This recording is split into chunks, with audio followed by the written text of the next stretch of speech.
بسم الله الرحمن الرحيم وبه نستعين سبحانك لا علم لنا إلا ما علمتنا إنك أنت العليم الحكيم.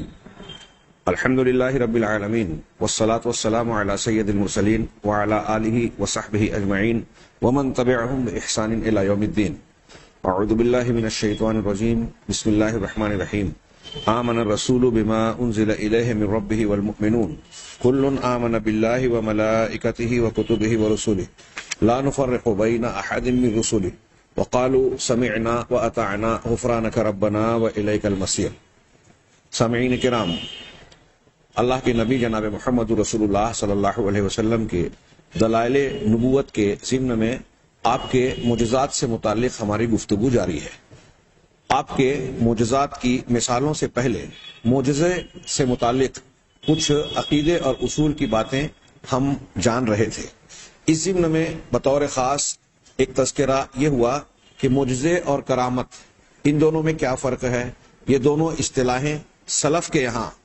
عہد اول کے مسلمانوں اور ائمہ کرام میں نہیں تھی، بعد میں اختیار کی گئی، اور اس ضمن میں بعض اقوال کے ذریعے سے دونوں کا فرق بتایا۔ جو قابل ذکر اور بہت ہی اہم بات تھی اس سلسلے کی، پچھلے درس میں نے بیان کی کہ کرامت اور معجزہ یہ اللہ تبارک و تعالیٰ کی قدرت اور مشیت کے تابع ہوتا ہے، اور پھر اس ضمن میں کرامت سے متعلق کچھ باتوں کا تذکرہ کیا گیا کہ یہ اہل ایمان اور اہل تقوی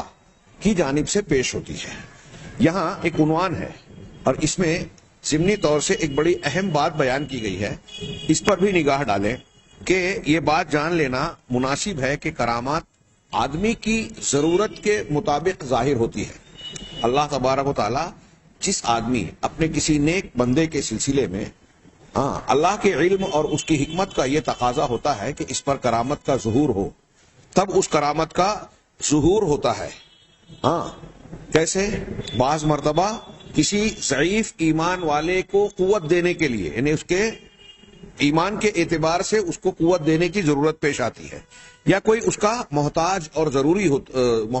ضرورت مند ہوتا ہے،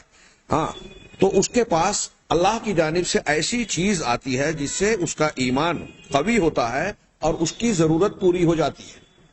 ہمارے یہاں تصور عام طور سے ایک عمومی یہ ہے کہ جو بہت اعلیٰ درجے کا مومن ہے صرف اسی کے ہاتھ پر آپ کرامت دیکھیں گے، لیکن ایسا نہیں ہے۔ کبھی کبھی آپ اس کے برعکس دیکھیں گے۔ بعض علماء نے اس پر بحث کی ہے کہ آپ مطالعہ کریں تو صحابہ کرام رضوان اللہ علیہم اجمعین اور تابعین و تبع تابعین، ان کا موازنہ کیجئے، دونوں میں سے کرامت کن کے ہاتھوں پر زیادہ ظاہر ہوئی، تو آپ حیرت زدہ رہ جائیں گے یہ جان کر کہ صحابہ کی کرامتوں کی تعداد آپ کو کم ملے گی بنسبت صحابہ کے بعد کے جو صالحین ہیں، تابعین اور تبع تابعین، ان کے یہاں آپ کو کرامتیں زیادہ ملے گی۔ تو کیا اس سے یہ نتیجہ نکلے گا کہ تابعین اور تبع تابعین کا درجہ صحابہ کرام سے اونچا ہو گیا؟ اس کا یہ مطلب بھی نہیں ہے کہ صحابہ کرام کے یہاں کرامت ہے ہی نہیں، ہے، تابعین تبع تابعین یا بعد والوں کے مقابلے میں زیادہ ہے۔ یہاں جو ضعیف الایمان یا ضرورت کی بات کہی جا رہی ہے، یہ ہمارے اپنے تصور کے مطابق ہم یہاں اپنے سماج اور معاشرے میں جو ضعیف الایمان دیکھ رہے ہیں صرف وہ مراد نہیں ہے، بلکہ اعلیٰ درجے میں جو ایمان کے اونچے مقامات ہیں اس میں کچھ کمی بیشی کے اعتبار سے ہم ضعیف اور قوی کہہ سکتے ہیں، اس اعتبار سے میں اسے سمجھ رہا ہوں۔ چنانچہ اللہ تبارک و تعالیٰ بعض بندوں سے متعلق یہ چاہتا ہے۔ اب حضرت ابراہیم علیہ السلام نے جس طرح سے مطالبہ کیا کہ ارنی کیف تحیی الموتى ربی ارنی کیف تحیی الموتى، پروردگار مجھے دکھا کہ تو مردوں کو کس طرح زندہ کرتا ہے۔ سوال ہوا رب العالمین کی طرف سے اولم تؤمن، کیا تیرا ایمان نہیں ہے، تمہارا ایمان اس بات پر نہیں ہے کہ میں مردوں کو زندہ کرتا ہوں؟ تو حضرت ابراہیم علیہ السلام نے جواب دیا بلا، کیوں نہیں، ایمان تو ہے، ولیکن لیطمئن قلبی، لیکن میں اپنے دل کا اس لیے چاہتا ہوں کہ میرا دل مطمئن ہو جائے۔ اس آیت سے پتہ چلا کہ ایمان، اور وہ بھی اعلیٰ ایمان، نبی کا ایمان ہے، پیغمبر کا ایمان ہے۔ حضرت ابراہیم علیہ السلام کے ایمان کا درجہ کیا کہنا۔ جناب محمد رسول اللہ صلی اللہ علیہ وسلم کے بعد دنیا میں اہل سنت والجماعت کا عقیدہ ہے کہ ان دو خلیلوں کا ایمان بقیہ تمام لوگوں بلکہ بقیہ تمام انبیاء اور رسولوں سے بڑھ کر ہے۔ اللہ کے نبی کے بعد سب سے اعلیٰ ایمان حضرت ابراہیم علیہ السلام کا ہے۔ لیکن وہ کہہ رہے ہیں کہ میرا یہ ایمان تو ہے، میں مزید اطمینان چاہتا ہوں۔ اس سے معلوم ہوا کہ ایمان سے اوپر ایک اطمینان کی چیز ہوتی ہے۔ تو بعض بندوں کو اللہ کے علم اور حکمت کے مطابق اس قسم کی چیزوں کی ضرورت ہوتی ہے۔ یہ میں نیچے کے لوگوں کی اصحاب کرامت ایک مثال دینے کے بعد، یعنی ایک ایمان کا اعلیٰ ترین درجہ اور اس میں بھی مزید اضافے کی بات کا حوالہ دے کر یہ کہنا چاہ رہا ہوں کہ یہ جو ان کی عبارت ہے جو اہل علم کی جانب سے نقل کیا کہ بعض بندوں کو کرامت کی ضرورت یا ان کے کمزوری کو دور کرنے کے لیے ایسی چیزوں کی ضرورت اللہ کی طرف سے ظاہر کرنے کی ہوتی ہے کہ ان کو اس سے قوت ملے، تقویت ملے، مضبوطی اور استقامت ملے۔ چنانچہ یہ کہہ رہے ہیں کہ اور ہو سکتا ہے کہ ایک شخص جو ہے وَيَكُونُ مَنْ هُوَ أَكْمَلُ وِلَایَةً لِلَّهِ، ایسا ہو سکتا ہے کہ ایک آدمی کے پاس، ایک آدمی کے ہاتھ پر کرامت کا ظہور ہو رہا ہے، ہم دیکھ رہے ہیں کہ فلاں صاحب کرامت ہے، لیکن اس کے مقابلے میں ایک دوسرا شخص جس کے ہاتھ پر کرامت کا ظہور نہیں ہو رہا ہے۔ بہت ہی غور سے سن کر اسے دماغ میں رکھنے والی بات ہے۔ ہاں، ہمارے ماحول کے مطابق بہت سے لوگوں کو یہ بات شاید پہلے مرتبہ میں سمجھ میں نہ آئے، مطلب قبول نہ کرے ان کا دماغ، کہ ایک آدمی صاحب کرامت ہے تو اس کرامت کو دیکھ کر ہم یہ سمجھ رہے بڑا پہنچا ہوا ہے۔ ہاں، ہمارے یہاں یہ مزاج ہے، لیکن یہاں یہ کہہ رہے ہیں کہ ایسا ممکن ہے کہ جس کے ہاتھ پر کرامت ظاہر ہو رہی ہے اس کے مقابلے میں وہ شخص جس کے ہاتھ پر کرامت ظاہر نہیں ہو رہی ہے وہ ایمان میں اس سے زیادہ ہو، اللہ کی ولایت اور دوستی میں اس سے اونچے درجے کا ہو۔ جس کی کرامت کا ظہور نہیں ہو رہا ہے وہ بڑا ولی ہو، جس کے ہاتھ پہ کرامت ظاہر ہو رہی ہے وہ اس کے مقابلے میں کم درجے کا ولی ہو۔ یہ کہہ رہے ہیں وہی ہاں، کیوں ایسا کہ جو بغیر کرامت کے بڑا درجہ رکھتا ہے؟ اس لیے کہ اس کو اس کی ضرورت نہیں ہے، مستغنیا عن ذالک، اللہ تعالیٰ کی جانب سے دوسرے پر کرامت کا ظہور ہو رہا ہے، دوسرے اور اس کامل زیادہ اس سے بڑے کمال والے انسان پر نہیں ہو رہا ہے، اس لیے کہ اللہ کے علم کے مطابق اس کی ذات، اس کا ایمان اس سے مستغنی ہے، اس کی ضرورت نہیں ہے۔ فلا یأتیہ مثل ذالک، چنانچہ اس شخص کے ہاتھوں پر اس کرامت کے جیسی چیز کا ظہور نہیں ہوتا، اس لیے کہ اس کا درجہ کہیں اونچا ہے اور وہ اس سے بے نیاز ہے، اس کا ضرورت مند نہیں ہے۔ یہ چیز جو ہوتی ہے لا لنقص ولایت ہی، یہ اس کی ولایت کی کمی کی وجہ سے نہیں ہوتا، یہ چیز جو ہو رہی ہے اس کی ولایت کی کمی کی وجہ سے نہیں ہوتا۔ اسی لیے اگلا جملہ جو ہے علامہ ابن تیمیہ کی کتاب سے یہ منقول ہے، وَلِهَذَا كَانَتْ هَذِهِ الْأُمُورُ فِي التَّابِعِينَ أَكْثَرَ مِنْهَا فِي الصَّحَابَةِ، اسی وجہ سے اس قسم کے امور تابعین میں صحابہ کے مقابلے میں آپ کو زیادہ ملیں گے۔ یہ الفرقان بین اولیاء الرحمن و اولیاء الشیطان صفحہ 230 کے حوالے سے انہوں نے علامہ ابن تیمیہ کی یہ بات نقل کی۔ بڑی پیاری اور اہم بات ہے، غور و فکر کے لائق بات ہے، خاص طور سے ہمارے یہاں کے ماحول میں۔ صحابہ کرام کا درجہ ولایت میں سب سے اونچا، تابعین، طب تابعین اور بعد والوں کا ان سے بہت کم ہے، لیکن آپ دیکھیں گے کہ صحابہ کرام کی کرامتیں بعد والوں کے مقابلے میں کم ہیں، اس وجہ سے کہ اللہ کے علم اور حکمت کے مطابق صحابہ کو ان امور کی ضرورت کم پڑی، بعد والوں کو اس کی ضرورت زیادہ تھی۔ اگلا مسئلہ، اگلی بات یہ کہہ رہے ہیں کہ ہر وہ شخص جس کے ہاتھ پر خرق عادت معمول کے خلاف کوئی چیز ظاہر ہوتی نظر آ رہی ہے، وہ اللہ کے اولیاء ہی ہو، اللہ کا ولی ہی ہو، ضروری نہیں ہے۔ یہ بات سرسری طور سے اس سے پہلے کے درس میں بھی گزری اور یہ بہت اہمیت کی حامل بات ہے۔ ہاں، اس لیے کہ جادوگر، شعبدے باز دوسرے لوگوں کو دھوکہ دینے والے، یہاں تک کہ اس سے پہلے ذکر بھی آیا کہ آخر وقت میں دجال کا جب ظہور ہوگا، جس کے بارے میں جناب محمد رسول اللہ صلی اللہ علیہ وسلم کا فرمان ہے کہ جب سے دنیا قائم ہے قیامت تک دجال سے بڑا کوئی فتنہ نہیں ہوگا، سب سے بڑا فتنہ دجال کا، بہت سارے لوگ گمراہی کا شکار ہوں گے۔ اس کی وجہ یہ کہ اللہ تبارک و تعالی مختلف حکمتوں کی بنیاد پر اسے کچھ ایسی چیزیں دے گا، جیسا کہ صحیح حدیثوں میں ثابت ہے، بادل سے کہے گا بارش ہونے لگے گی، زمین سے کہے گا فصل ہوگا تو نباتات اگ اٹھیں گے، ایسی اور بھی بہت ساری چیزیں، ایک انسان کو مار کے پھر سے زندہ کر دینا، بظاہر یہ چیزیں ہوگی۔ تو اب کیا ظاہر سی بات ہے کہ یہ خرق عادت امور اس کے ہاتھوں پر ظاہر ہوں گے تو کیا وہ اللہ کا ولی ہو جائے گا؟ صرف اتنی بات کافی ہے، لیکن یہاں جو کچھ عبارتیں نقل کی گئی ہیں اس میں بعض ایسی باتیں ہیں جو علم اور معلومات کے اعتبار سے، ایمان کے صحیح رکھنے کے اعتبار سے اہمیت کی حامل ہے، اس لیے میں اس کی مفہوم کو آپ کے سامنے پیش کرتا ہوں۔ کہہ رہے ہیں کہ کبھی کبھی بعض خوارق، خرق عادت امور، بعض چیزیں ایسی کسی بعض مشرکین کے ہاتھوں پر، منافقین، فاسق و فاجر، گنہگار لوگوں کے ہاتھوں پر بھی ظاہر ہوتی ہے، بلکہ آگے کہہ رہے ہیں کہ بلکہ ایک آدمی ہوا میں اڑتا ہے یا پانی پر چلتا ہے، مگر یہ چیز اس کی ولایت پر، اللہ کے ولی ہونے پر دلیل نہیں ہوتی۔ کیوں؟ اس لیے کہ خارق عادت چیزیں کافر، ملحد اور فاسق کے ہاتھوں پر بھی ظاہر ہو سکتی ہیں، ہاں، ٹھیک اسی طریقے سے جیسے مومن کے ہاتھوں پر ظاہر ہوتی ہے۔ ان دونوں میں فرق کیا ہے ہم آگے جانیں گے۔ خرق عادت چیز جو ہمیں ظاہری نگاہ سے نظر آ رہی ہے، یہ کہہ رہے ہیں کہ جیسے مومن کے ہاتھ پر ظاہر ہوتی ہیں، جس کو ہم کرامت کہہ رہے ہیں، اسی طریقے سے فاسق، فاجر، ملحد، بے دین شخصیت کے ہاتھ پر بھی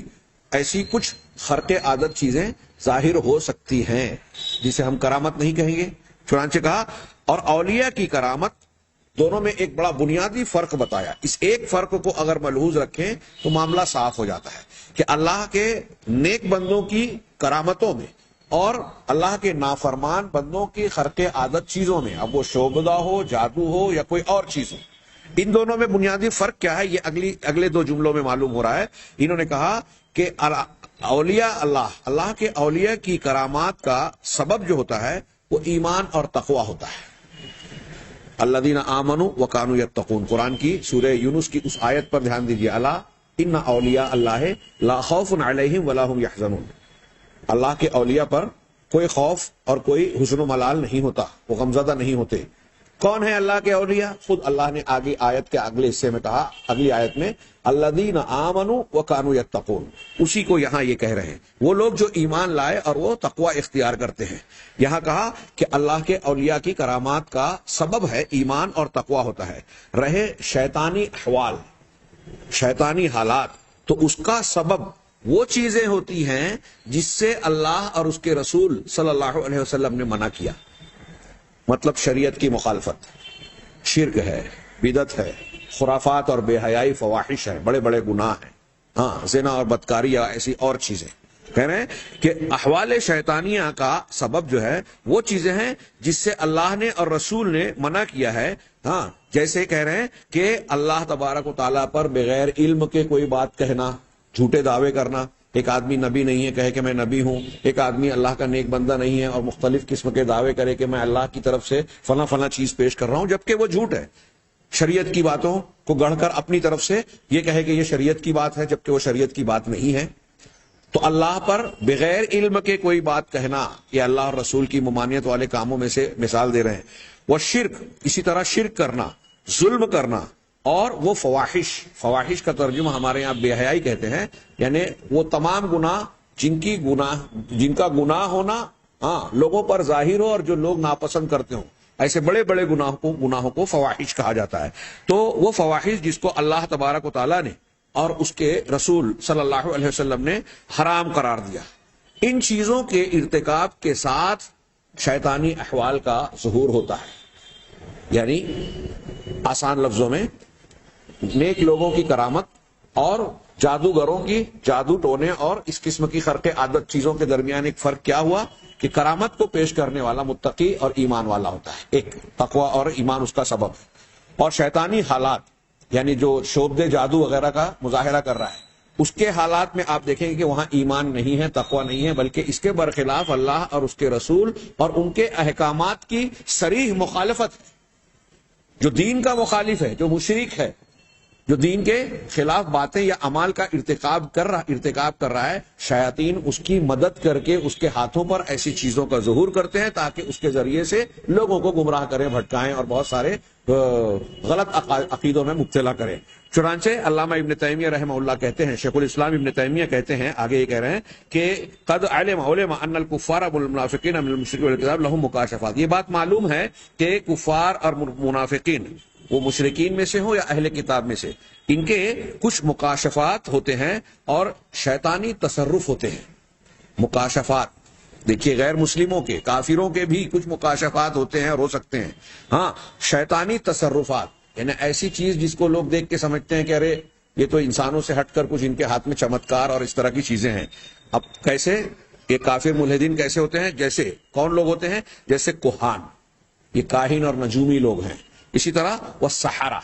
جادوگر، ساحرین، جادوگر، وہ عباد المشرکین، اور مشرک عبادت گزار لوگ، وہ اہل الکتاب، اور اہل کتاب۔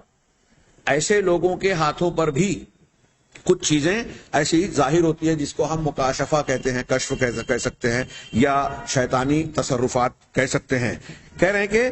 فلا يجوز لأحد ان يستدل بمجرد ذلك على كون الشخص وليا لله۔ تو علامہ ابن تیمیہ نے کہا کہ کسی انسان کے لیے یہ جائز نہیں ہے کہ صرف اس قسم کی باتوں کی بنیاد پر یہ عقیدہ رکھے کہ وہ آدمی جو یہ پیش کر رہا ہے وہ اللہ کا ولی ہے۔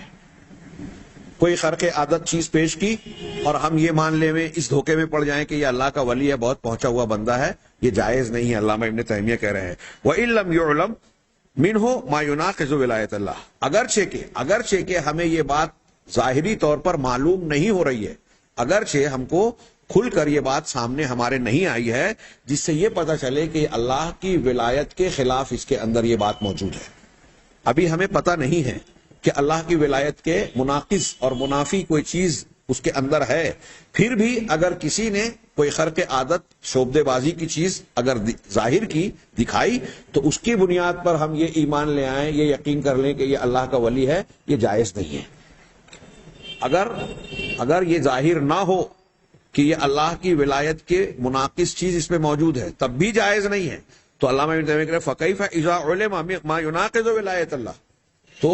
اس وقت معاملہ کیسا ہوگا جب یہ چیز ظاہر ہو جائے کہ اس کے اندر ایسی چیزیں بھی پائی جا رہی ہیں اس آدمی کے اندر جو اللہ کے ولی ہونے کے خلاف ہے، اللہ کی ولایت کے مناقض اور منافی ہے۔ کتنی پیاری بات کہی، کتنی زبردست بات کہی کہ اگر ایک آدمی خرق عادت کام کر رہا ہے، ہمیں دکھ رہا ہے کہ یہ ارے پانی پہ چل رہا ہے، ہوا میں اڑ رہا ہے، ہاں، اب اس کو اس بنیاد پر ہم اللہ کا ولی مان لیں، جائز نہیں ہے۔ چاہے ہم کو یہ ابھی معلوم نہیں ہو رہا ہے کہ کیوں ہم اس کو اللہ کا ولی نہ مانیں، اس کے خلاف کیا بات ہے اس کے اندر، یہ معلوم نہ ہو تب بھی صرف اس کے کرتب دکھانے کی وجہ سے،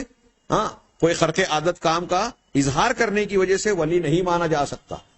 جبکہ ہمارے پاس اس کی ولایت کے خلاف کوئی چیز ابھی ظاہر نہیں ہے۔ اور اگر ولایت کے خلاف کوئی چیز ظاہر ہو تب کیا کرنا چاہیے؟ تب تو بدرجہ اولا یہ مان لینا چاہیے کہ چاہے یہ ہوا میں اڑ رہا ہے، پانی پہ چل رہا ہے اور بہت ساری ایسی کرتب بازی کا مظاہرہ کر رہا ہے، یہ اللہ کا رحمان کا ولی نہیں ہو سکتا۔ جیسے مثل ان یعلم انہ لا یعتقد، جیسے مثال کے طور پہ کون سی چیز ولایت کے مخالف ہے اس کی مثال دے رہے ہیں، جیسے یہ کہ یہ بات معلوم ہو جائے کہ وہ نبی صلی اللہ علیہ وسلم کی ظاہراً اور باطناً اتباع کے واجب ہونے کا عقیدہ نہیں رکھتا۔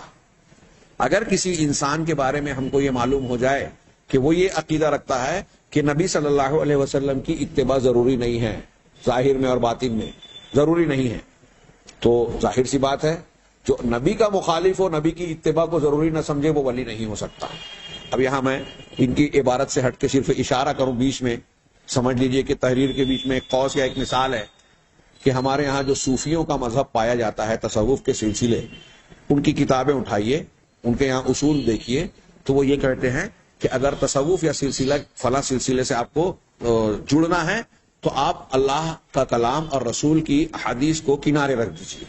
قرآن حدیث کی بجائے ہمارے مشائخ کے مکاشفات، الہامات، تجربات اور دوسری چیزوں کو آپ کو اختیار کرنا ہے، قرآن حدیث کو چھوڑ دینا ہے۔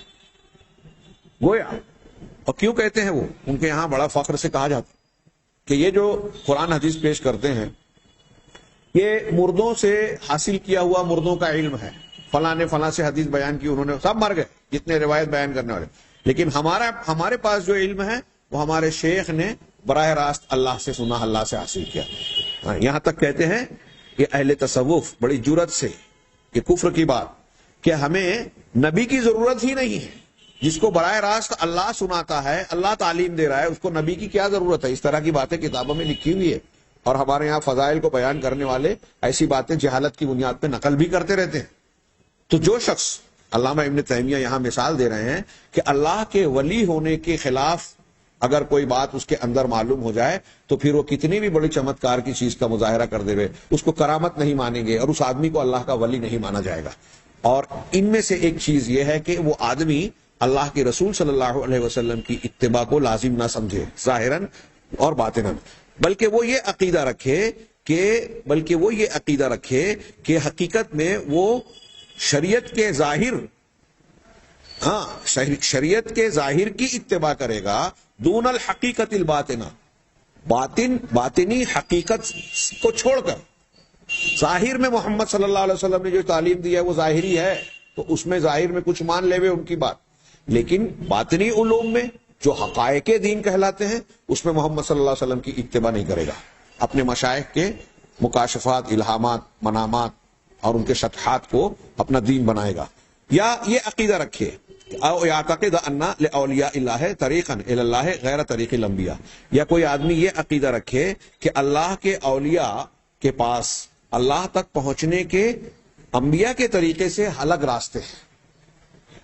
انبیاء کا اللہ تک پہنچنے کا جو راستہ، طریقہ اور تعلیم ہے، اس سے ہٹ کر اللہ کے اولیاء کے پاس، جیسے صوفی مشائخ کہتے ہیں، ان مشائخ کے پاس انبیاء کے طریقے سے ہٹ کر دوسرا کوئی طریقہ ہے، انبیاء کے راستے کے علاوہ ان کے پاس کوئی راستہ ہے جس کو اختیار کر کے وہ اللہ کے قریب ہو جائیں گے. اگر کوئی ایسا عقیدہ رکھتا ہے تو وہ بھی شخص چاہے کتنی بھی چمتکار اور کرامت کا یا کرتب بازی کا مظاہرہ کرے، وہ اللہ کی ولی ہونے کی دلیل نہیں بنے گی، بلکہ وہ اللہ کا ولی ہوگا ہی نہیں، وہ شیطان کا ولی ہوگا. یا یہ کہے وہ شخص کہ ان الانبیاء ضیقوا الطریق،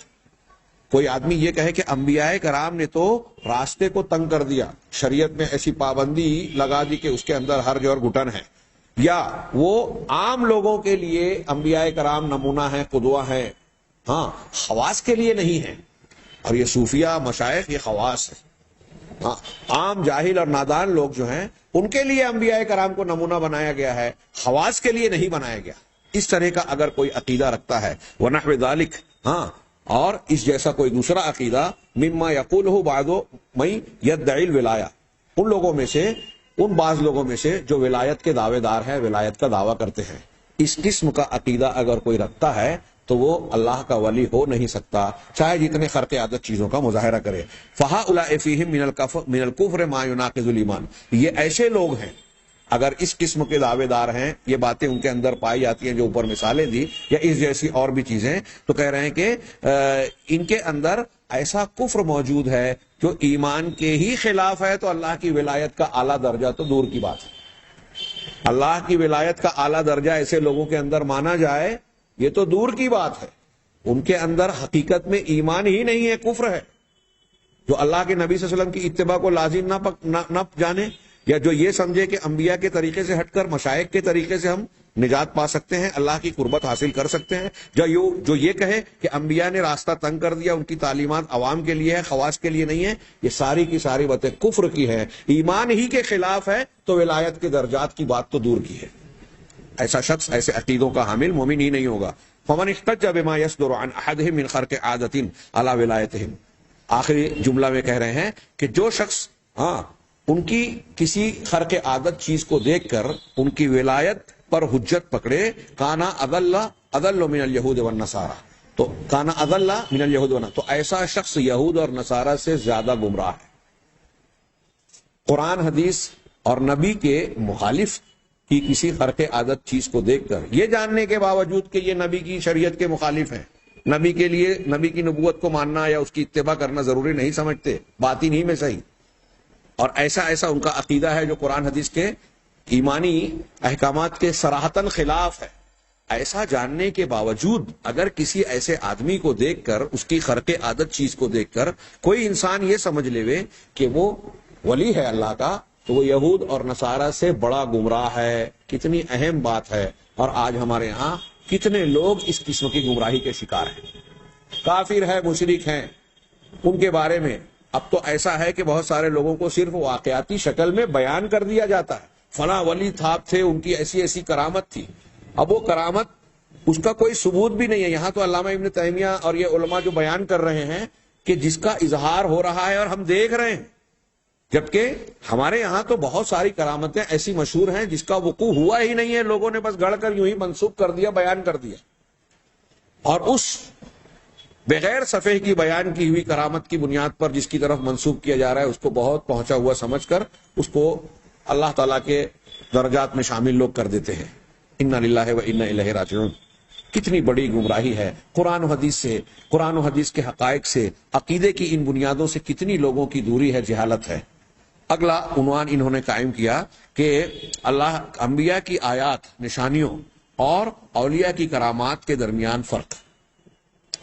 آگے کہتے ہیں اس ضمن میں کہتے ہیں کہ انبیاء کی آیات جو معجزات کے نام سے مشہور ہیں، اللہ مگر یہ کہ وہ آیتیں جن کو آیت کہا گیا ہے وہ مقصود پر معجزے کے لفظ کے مقابلے میں زیادہ دلالت کرتی ہیں. کہہ رہے ہیں کہ آیات انبیاء، یہاں شاید ترجمے میں نے کچھ ایسا کہا جو شاید واضح نہ ہو، پھر سے اپنے الفاظ میں دہراؤں کہ انبیاء کی آیتیں جن کو معجزے کا نام دیا گیا، آیتوں کو معجزے کا نام دیا گیا، حالانکہ لفظ آیت معجزے کے مقابلے میں مقصد کو زیادہ بیان کرنے والے ہیں، مقصد پر زیادہ دلالت کرنے والے ہیں. اسی لیے کتاب و سنت میں معجزے کا لفظ موجود نہیں ہے، وانما بلکہ اس میں آیت کا بینہ اور برہان کا لفظ موجود ہے. کرامت اور معجزے کے درمیان فرق حسب ذیل ہے. پہلا فرق بتا رہے ہیں کہ انبیاء اولیاء کی کرامات جو ہیں انبیاء کے معجزات کے درجے کو نہیں پہنچتی. بہت اچھی طریقے سے یہ جانیں. بعض مرتبہ کچھ لوگ تو جیسے انبیاء اور کرام اس میں افراط و تفریط جو کرتے ہیں. بعض لوگ اولیاء کی کچھ کرامات کا جب تذکرہ ہوتا ہے تو اس کے مقابلے میں یہ بحث کرتے ہیں کہ دیکھیے ان کی یہ کرامت ہے، اس کے مقابلے میں نبی کی کرامت ہے، یا نبی کو ایسی کرامت نہیں ملی اور ولی کو مل رہی ہے، تو یہ کیسے ہو سکتا ہے. تو ایک فرق یہ دماغ میں رہے کہ ہو سکتا ہے ایک نبی کو جس طرح کا معجزہ ملا ہے اس قسم کی کرامت کسی ولی کو مل رہی ہے، لیکن ولی کو دکھائی دینے میں ہمیں ایسا دکھ رہا ہے کہ یہ اور یہ دونوں ایک جیسا ہے، لیکن دونوں میں بہت عظیم الشان فرق ہوتا ہے جو دونوں کو ایک جیسا نہیں ہونے دیتا. بظاہر وہ ایک ہے، جیسے اس کی آگے انہوں نے مثال دیتے ہوئے ایک بڑا پیارا جملہ کہا ہے کہ جیسے انبیاء کرام علیہ الصلوۃ والسلام بھی مومن ہیں، ہم بھی مومن ہیں، اور جو ولی ہے صاحب کرامت وہ بھی مومن ہے. ایمان کی بنیاد میں دونوں ایک جیسے ہیں، لیکن ظاہر سی بات ہے کہ انبیاء کا جو درجہ ہے کوئی غیر نبی اس کو نہیں پہنچ سکتا. صحابہ کا جو درجہ ہے وہ بعد والے نہیں پہنچ سکتے. ایک ولی کا ایک اونچا درجہ ہے، یہ نیچے والا نہیں پہنچ سکتا. اگرچہ کہ ولایت میں، ایمان میں دونوں مشترک ہیں. صحابہ بھی مومن، بعد والے بھی مومن، ایمان میں دونوں مشترک ہیں، لیکن درجات صحابہ کا اونچا ہے. ایسے ہی انبیاء کرام علیہ الصلوۃ والسلام کے لیے ان کی نشانی کے طور پر اللہ تبارک و تعالیٰ نے جو آیتیں، جو خرق عادت چیزیں جس کو ہم معجزہ کہتے ہیں ظاہر کی، اور بعد کے جو صالحین اور نیک لوگوں کے ہاتھوں پر جو ظاہر ہوئی، دونوں کے درمیان کہہ رہے ہیں کہ بہت فرق ہوتا ہے. کرامات اولیاء معجزات انبیاء کے درجے کو نہیں پہنچ سکتی. پہلے جملے کا معنی نہ اس کی جنس میں، نہ اس کی عظمت اور بڑائی میں. اور وہ اس طرح کہ انبیاء کے معجزات دو قسموں میں تقسیم ہوتے ہیں. انبیاء کے معجزات دو طرح کے ہوتے ہیں. ایک معجزات کبریٰ، بڑے معجزات، اور جیسے مثال کے طور پہ جیسے کسی پہاڑی اور چٹان کے درمیان سے اونٹنی کا نکلنا، جانور کا نکلنا. جیسے حضرت صالح علیہ السلام کو نشانی کے طور پر دیا گیا، حاملہ اونٹنی پہاڑی سے نکلی، تو کسی دابہ کا، جانور کا صخرہ یعنی کیا نام ہے، پہاڑی سے نکلنا. اسی طریقے سے سمندر کا پھٹ جانا، لاٹھی کا سانپ میں تبدیل ہو جانا. حضرت موسیٰ علیہ السلام کے ہاتھوں پر یہ ہوا. وَإِحْيَاءِ الْمَوْتَى، اور مردوں کا زندہ کرنا. وَخَلْقُ، جیسے حضرت عیسیٰ کا تھا، بِإِذْنِ اللہ کہتے تھے. اسی طرح پرندے سے مٹی سے پرندے کو بنا دینا. حضرت عیسیٰ علیہ السلام نے بنایا اور اس میں اللہ کے حکم سے وہ کہا، وہ جی اٹھی. اسی طریقے سے حضرت ابراہیم نے جب کہا اور پھر پرندوں کو مار کے پکارا تو اللہ کے حکم سے وہ بھی جی اٹھے. والاتیان بالقرآن، قرآن کو پیش کرنا اللہ کے نبی صلی اللہ علیہ وسلم کا. اور وانشقاق القمر، اور چاند کے دو ٹکڑے ہو جانا، پھٹ جانا. یہ کہہ رہے ہیں، یہ مثالیں دی انہوں نے کہ هذه الآیات الکبریٰ مختصۃ بالانبیاء لا یشارکہم فیہا احد، کہ یہ آیات کبریٰ ہیں، بڑی نشانیاں، بڑے معجزات جو کہ انبیاء کے ساتھ خاص ہیں، اس میں ان کے علاوہ کوئی بھی ان کا شریک نہیں ہو سکتا۔ رہے امل آیات الصغریٰ، رہی آیات صغریٰ چھوٹی نشانیاں، فقد یقع نوعها لبعض الصالحین، تو اس کی بعض نوع انبیاء کے جو چھوٹے معجزات ہیں، معجزات کبریٰ کے مقابلے میں معجزات صغریٰ، تو ان معجزات صغریٰ کی جیسی کچھ مثالیں، اس کی امثال بعض صالحین اور اولیاء کے ہاتھوں پر ظاہر ہوئی، لیکن نہ اس کے باوجود لا تماثل معجزات الانبیاء بقدرها، اپنی مقدار اور حیثیت میں اگرچہ یہ انبیاء کے معجزے کے مماثل اس کے جیسی نظر آتی ہیں، لیکن اپنی قدر و منزلت کے اعتبار سے اور اپنی کیفیت کے اعتبار سے یہ کرامات انبیاء کے ان معجزات صغریٰ کے بھی برابر نہیں ہیں، دونوں یکساں نہیں ہیں، دونوں میں فرق ہوتا ہے۔ بل معجزات الانبیاء فوق ذلک، بلکہ انبیاء کے معجزات اس سے اوپر ہوتے ہیں، اگرچہ شکل و صورت میں ہمیں دکھائی دے رہا ہے کہ جیسے یہ نبی کو ہوا ویسے یہ ولی کو بھی ہوا، لیکن حقیقت اور کیفیت میں دونوں کے درمیان بہت فرق ہوتا ہے، اور انبیاء کا نبی کا معجزہ ولی کی کرامت سے کہیں اوپر ہوتا ہے، جیسے مثل تکثیر الطعام، جیسے کھانے کا اضافہ ہونا۔ نبی کریم صلی اللہ علیہ وسلم نے کھانا بنایا، تمام لشکر کے لوگوں کو لے گئے، آپ نے برتن ڈھک دیا اور سارے لوگوں سے کہا کہ اس کو کھائیے، آپ نکال کر دیتے رہے، ایسا پورا لشکر کھا لیا ایک ہانڈی میں اور پھر اس میں کم بھی نہیں ہوا۔ یہ اللہ کے نبی صلی اللہ علیہ وسلم کا معجزہ تھا۔ ہاں، اس قسم کی بعض کرامت بعض اولیاء نے بھی سے بھی ظاہر ہوئی، لیکن نبی صلی اللہ علیہ وسلم کا جو معجزہ تھا اور دوسرے کے کھانے میں اضافے اور برکت کا جو معاملہ ہوا، دونوں میں زمین و آسمان کا فرق، کوئی مشابہت نہیں، نبی کا معجزہ کہیں اوپر ہے۔ اللہ کے رسول صلی اللہ علیہ وسلم نے تھوڑے سے کھانے سے، شیء یسیر سے، معمولی سی چیز سے پورے لشکر کو کھانا کھلایا۔ ہاں، جیسا کہ بخاری اور مسلم میں حضرت جابر کی حدیث میں، خندق کے موقع پر بھی اور دوسرے مقام پر بھی، ہاں، کہہ رہے ہیں کہ فقد یوجد لغیرہ من جنس ما وجد لهم، چنانچہ نبی کے علاوہ سے کے پاس بھی اس جنس کی کچھ چیز پائی جا سکتی ہے جو ایسے اس طرح کی نبیوں کے پاس ہے، لیکن لا یماثلون فی قدرہ، لیکن اس کی مقدار میں وہ انبیاء کے معجزے کے مماثل مثل نہیں ہو سکتے۔ جیسے، اور آگے مثال دی، جیسے خلیل حضرت ابراہیم علیہ الصلوۃ والسلام کی آگ، کہتے ہیں کہ فإن ابو مسلم الخولانی، ہاں، اور ان کے علاوہ حضرت ابراہیم کے لیے آگ جو ہے ٹھنڈی اور سلامتی والی بن گئی، ایسے ہی ابو مسلم خولانی، ہاں، اور ان کے علاوہ کے لیے بھی آگ ٹھنڈی اور سلامتی والی بنی، لیکن لم تکن مثل نار ابراہیم فی عظمتها کما وصفوها، لیکن ابو مسلم خولانی وغیرہ کا آگ کا جو معاملہ تھا، ان کی آگ حضرت ابراہیم علیہ الصلوۃ والسلام کی آگ کے مماثل قطعی نہیں تھی، جیسا کہ انہوں نے بیان کیا۔ چنانچہ نفس آیت میں آگ یہاں بھی ہے، آگ وہاں بھی ہے، وہاں بھی ٹھنڈی ہوئی، یہاں بھی، اس میں دونوں ایک جیسے ہیں، جیسا کہ نفس ایمان میں دونوں ایک جیسے ہیں، لیکن دونوں کے درجات میں بہت فرق ہے۔ آگے وہی کہا، اللہ سے محبت، اللہ کی توحید، اس میں ابو مسلم خولانی بھی ہیں، حضرت ابراہیم علیہ الصلوۃ والسلام بھی ہے، لیکن ان کا ایمان، ان کی محبت، ان کی توحید، اور حضرت ابراہیم علیہ الصلوۃ والسلام کی محبت اور ان کی توحید، دونوں میں زمین و آسمان کا فرق ہے، کوئی مماثلت نہیں ہے۔ ایسے ہی دکھائی دینے میں دونوں ایک جیسی نشانی دکھ رہی ہے، لیکن دونوں میں کوئی مماثلت نہیں ہے۔ حضرت ابراہیم کا معجزہ کہیں زیادہ عظیم اور بڑا ہے، ومعلوم ان الذی امتاز به الخلیل من هذا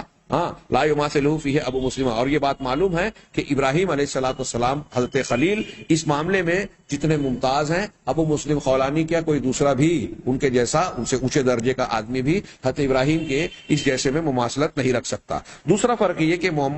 انبیاء کے جو معجزات ہیں، کوئی جن اور انسان اس جیسی چیز کو پیش کرنے پر قدرت نہیں رکھتا۔ علامہ ابن تیمیہ کہتے ہیں کہ انبیاء کی آیتیں، نشانیاں ایسی ہوتی ہیں جس پر انسان اور جنات کی طاقت اور قدرت نہیں ہوتا، ان کا کوئی بس نہیں ہوتا، اور انبیاء کی آیات اپنی جنس میں آیتیں اور معجزات ہوتی ہیں، فحیث کانت آیت للہ، تو جہاں بھی وہ دراصل وہ جہاں بھی ہوگی اللہ کی آیت اور نشانی ہوگی، تدل علی مثل ما اخبرت به الانبیاء، یہ دلالت کرتی ہے اسی چیز مثل پر جس پر انبیاء نے جیسی انبیاء نے خبر دی. وان شئت قلت، اور اگر چاہو تو تم یہ کہہ سکتے ہو کہ یہ اصل میں اللہ کی نشانیاں اور آیتیں ہیں جس کے ذریعے سے کبھی انبیاء کی صداقت پر استدلال کیا جاتا ہے اور کبھی اس کے علاوہ کچھ دوسرے امور پر. تیسرا فرق انہوں نے بتایا کہ معجزات انبیاء نبیوں کی نبوت کو مستلزم ہوتے ہیں اور یہ دلالت کرتے ہیں کہ نبی صلی اللہ علیہ وسلم جس بات کی خبر دے رہے ہیں اور نبوت کا جو دعویٰ کر رہے ہیں وہ اپنے اس دعوے میں، اپنی اس خبر میں سچے ہیں. چنانچہ نبوت کی دلالت قطعی ہے اور نبی جانتا ہے کہ وہ نبی ہیں اس وقت، جبکہ کرامت کی دلالت ولایت پر یہ ظنی ہے. بہت پیاری بات کہی ہے کہ اگر کرامت ہو رہی ہے تو کرامت پیش کرنے والا ولی ہی ہے، یہ یقینی بات نہیں ہے. لیکن نبوت کا دعویٰ کرنے والا جب معجزہ پیش کر رہا ہے تو یہ چیز نبوت پر دلالت کر رہی ہے، یہ قطعی اور یقینی بات ہے. لیکن کرامت ولایت پر دلالت کرے یہ ظنی ہے. فقط یعلم من ظہرت علی یدہ الکرامۃ اول، کبھی کبھی ایسا ہوتا ہے کہ جس کے ہاتھ پر کرامت ظاہر ہو رہی ہے تو معلوم ہو جاتا ہے کہ یہ ولی ہے، ہاں، اور کبھی اس بات کا علم نہیں ہوتا. کیوں؟ اس بات کے احتمال کی وجہ سے کہ ممکن ہے کہ یہ اللہ کی طرف سے اس شخص کے لیے استدراج ہے، جیسے دجال کا معاملہ. چھوٹ دے رہا ہے اللہ تعالیٰ، کوئی اور مقاصد ہے کہ اللہ اپنی چال اور مکر کے ذریعے سے اس کو مزید ڈھیل دے رہا ہے کہ آگے بڑے عذاب میں گرفتار کرے. یہ امکان ہوتا ہے بعض مرتبہ. اسی طریقے سے علامہ ابن تیمیہ کہتے ہیں کہ تحقیق یہ ہے کہ انبیاء کی آیتیں، انبیاء کے معجزات یہ نبوت کو مستلزم ہے، لازمی طور سے چاہتے ہیں اور نبی کی نبوت کی خبر کو سچا ثابت کرنے کے لیے ہوتے ہیں. فلا یوجد الا مع الشہادۃ للرسول بانہ رسول، چنانچہ معجزہ اسی وقت پایا جاتا ہے جب رسول کے لیے یہ گواہی دینی ہو کہ وہ رسول ہے. یعنی یہ پائی جائیں گی تو اس کی یہ گواہی موجود ہوگی. یہ انبیاء کو جھٹلانے کے ساتھ لا یوجد مع التکذیب بذلک، اس کو جھٹلانے پر کے ساتھ نہیں پائی جائے گی. ولا مع عدم ذلک البتہ، یا رسالت کے فقدان کے وجہ سے رسالت نہیں ہے تو معجزہ بھی نہیں پایا جائے گا. ہاں، اور نہ ہی اس جنس سے ہے جس پر کہ وہ قدرت رکھتے ہیں، جس پر کہ کوئی انسان، کوئی جنات یا کوئی اور شخص قدرت رکھتا ہو. فإنما يقدر علیہ، اس لیے کہ انسان اور جنات جس چیز کی قدرت رکھتے ہیں وہ اسے انجام دیتے ہیں، لہذا ایسی چیز جو عام انسان اور جنات انجام دے سکے وہ انبیاء کے لیے خاص نہیں ہوگی. چوتھا اور آخری فرق انہوں نے یہ بتایا کہ کرامات اولیاء انبیاء کی آیتوں اور نشانیوں میں سے ہوتی. کرامات اولیاء بھی حقیقت میں انبیاء کی نشانیاں ہیں، اور وہ اس لیے کہ ولی جو ہے اس کو کرامت اپنے نبی کی اتباع کے بنیاد پر ہی حاصل ہوتی ہے. بہت یہ اہم بات ہے کہ کوئی ولی کرامت اس وقت پیش کر سکتا ہے جب وہ جس نبی کا امتی ہے اس نبی کی اتباع اور پیروی کرے. اگر ایسا نہیں ہوتا، اگر وہ نبی کی اتباع نہیں کرتا تو اس کو اللہ کی طرف سے مقبولیت اور بشارت یا خوشی کے اعتبار سے کرامت کا ظہور اس کے ہاتھ پر ہو ہی نہیں سکتا تھا. علامہ ابن تیمیہ کہتے ہیں کہ رہے کرامت اولیاء کی کرامات تو یہ بھی اصل میں انبیاء کی نشانیاں اور انبیاء کے معجزات سے ہی جڑی ہوئی ہیں. کیوں؟ فإنها انما تكون لمن يشهد لهم بالرسالہ، اس لیے کہ یہ کرامت ان لوگوں کے لیے ہوتی ہے جو نبی کی رسالت کی گواہی دیتے ہیں. چنانچہ دراصل یہ ان کے لیے نبوت کی گواہی دینے والے کی سچائی پر دلالت کرتی ہیں. آگے ہم یہاں اس بحث کو روکتے ہیں. آگے 2-3 عناوین کہ کرامت کے اور خوارق شیطان کے کیا فرق ہیں. تو ایک فرق تو گزر چکے، ایک فرق اور جانیں گے، اور اس سے متعلق انبیاء، معجزات اور کرامات سے متعلق کچھ اہم مسائل کو انشاءاللہ اگلے درس میں جان کر ہم اللہ کے نبی جناب محمد رسول اللہ صلی اللہ علیہ وسلم کے بعض معجزات پر نظر ڈالیں گے. اللہ تبارک تعالی ہمیں صحیح علم، صحیح ایمان کی توفیق عطا فرمائے. وآخر دعوانا ان الحمد للہ رب العالمین.